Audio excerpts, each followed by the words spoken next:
So today I figured I'd start a fire, just a normal fire, how I would start it, but just on camera, so you guys get to see what I typically do, sort of as an example. You know, I consider this a very good way of starting fires for a couple reasons that I'll get into, but it's not the only way, it's just the way I've found is the most convenient to me. Starting with, of course, lighter. This is actually a butane torch. Very good for starting fires, because this cuts down on the amount of time required to make a fire that will light with this. You know, just plop some tinder down, get some sticks on it, extend, fire it up. That can take as little as 5 minutes.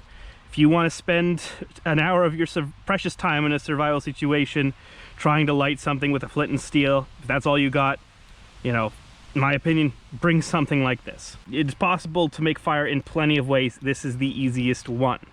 And in a survival situation, time is precious. This saves time. So I carry one of these, and usually if I'm camping, a backup lighter in case this one decides that its time has come.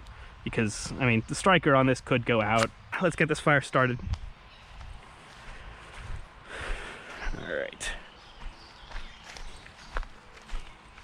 So first things first, I usually would either go for the birch bark there, but that's too easy. That's literally cheating. You know, you think this is bad, birch bark lights like crazy.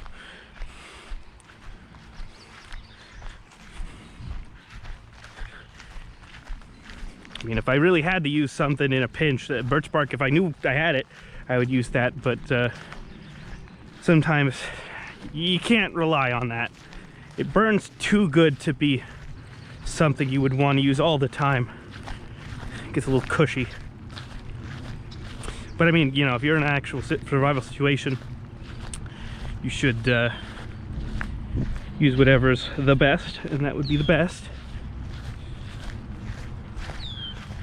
But typically what I use, because I don't want to harm the tree too much, I don't want to constantly take, is this stuff.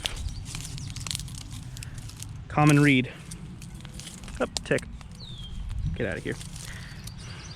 This stuff, the dry ones at least, burn really well. And they act a lot like both tinder and kindling. What I'll do is I'll break them up into pieces about this big. Grab a few more. Oh, yep. Great explanation there. This stuff is sharp.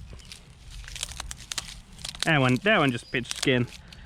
But these will hurt you if you do not treat them with the utmost respect. Which is hard because they're an invasive species. Respect does not come easily.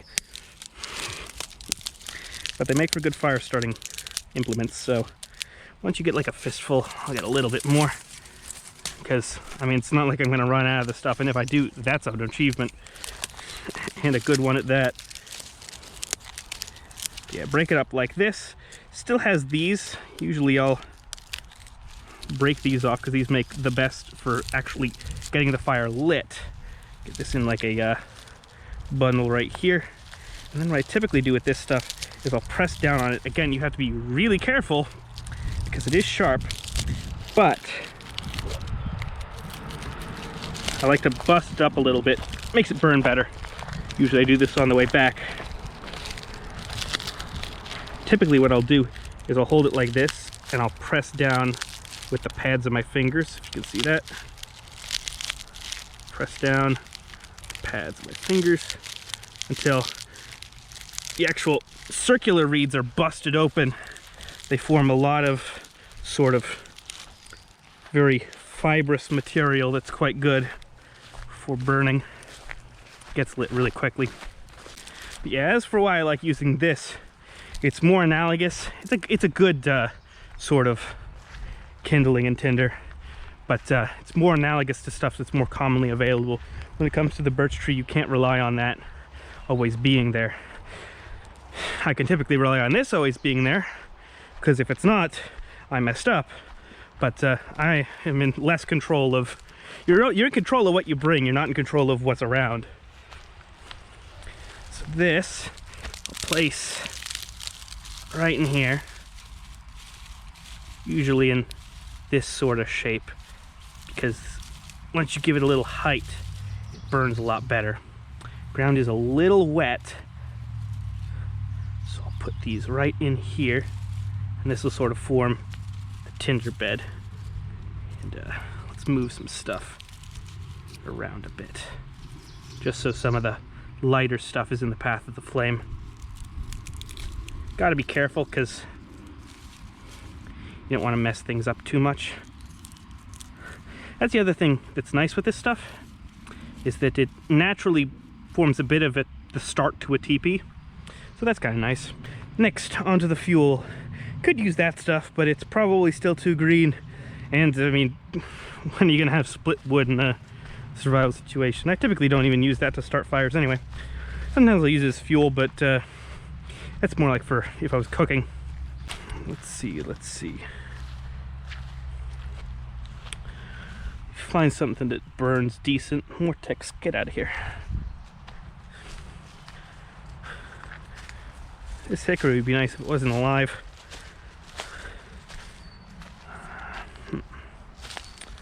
Willow, that burns but not that well. Splits nicely though. This stuff is great. This is burning bush, yeah, this stuff. I don't think the name burning bush actually comes from that this stuff burns good, but man does it. Like, I'm pretty sure that's not the etymological origin of burning bush, but I mean, it works really well. It's a very dense wood, and it has these sort of flares on it that really like to catch, especially if it's nice and dry. Basically, if it snaps super easy, it's good to go. If it doesn't, just leave it alone. It might be wet rotted like that. Yeah, this looks like it's probably fine, but I don't typically trust it unless it snaps easy. This is a really good bundle. You could almost use this as tinder on its own, but should form a good sort of kindling stage. Nice fistful. That's usually what I go for. All right. So now, you see this forms the base of a teepee, so I don't even really need to worry about making a proper teepee. Just sort of bundle it up like this. And also, I don't like to give it too much height, because if you give the teepee way too much height, it does not burn. The fire doesn't come up. Let's see, I do need some bigger fuel. Hickory would do nicely, but no, that's good. A little green, maybe. I'll keep it, but I won't throw it in till later. The worst thing is, like, oh, I need more fuel for the fire, and I don't have any on me currently. I need to go find some, and then it's too burnt down. This apple would be good, because it splits real nicely, but it might be a little too rotted. Some ash right here. Yeah, this ought to be good. Probably a little wet, but if I split it, which ash often does, that was actually perfect. That was like picture perfect split there. Ash tends to split fairly easily. It's one of the better woods for that. Maple wood also splits real easy, but often sometimes too much, like it splinters.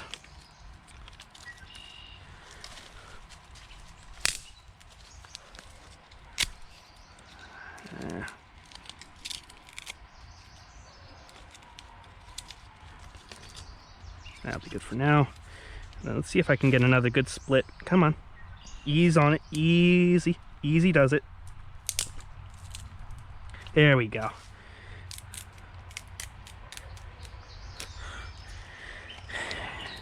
If you're careful when you split the wood, or when you try to break it, oftentimes it'll sort of shear and split like this, where it doesn't quite fully split all the way.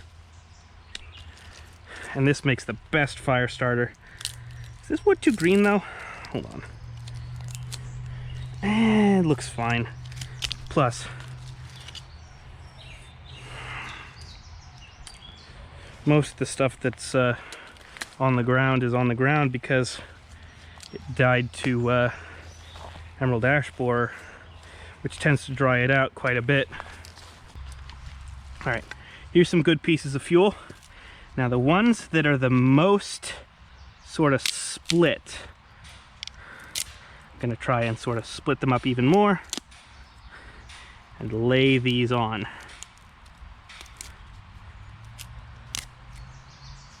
This stuff will burn nice and strong, but it'll also catch fairly easily. If it's bent out of shape like this, just bend it back. Sometimes you'll even get another split out of it.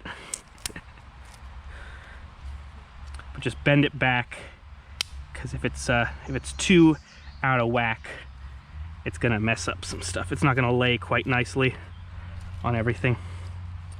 This sort of piece, oftentimes I'll like break the bark off of, because bark doesn't burn that easily. And lay that here. This one right here. This kind of piece, I typically use almost like tinder, and I'll slip it through or down to sort of ladder up.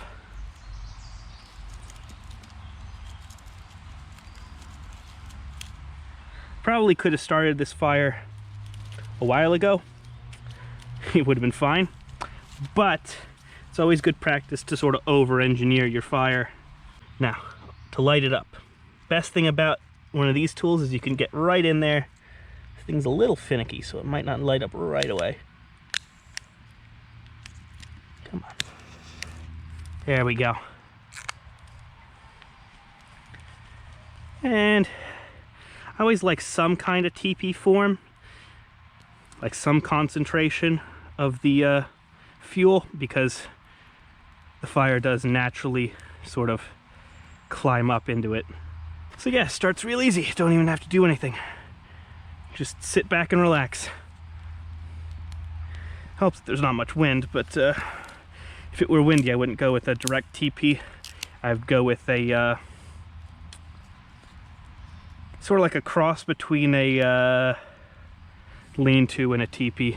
Basically a lean-to type fire, but I still have sort of like a concentration of all the fuel where I'm about to light it. Helps it light better.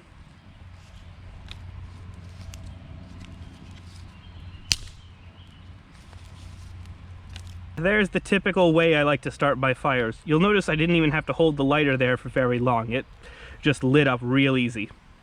And then to tend this fire, all you really need to do is take stuff from the outside and put it on over. And then of course you need to put more fuel on to get it bigger. But I mean, if this is just what you wanted for like a cooking fire, just put more little twigs on it. Not every fire has to be a bonfire, you know. This will stay lit for about 30 minutes, and then once it's all embers, it should stay sort of smoldering for several hours at least. But if this was a true campfire, I'd be expanding it right now. But I'm planning on going in pretty soon, so I'm not gonna do that. Anyway, that's all I have for today. I do hope you guys learned something and enjoyed, and as always, I wish you the best. Till next time.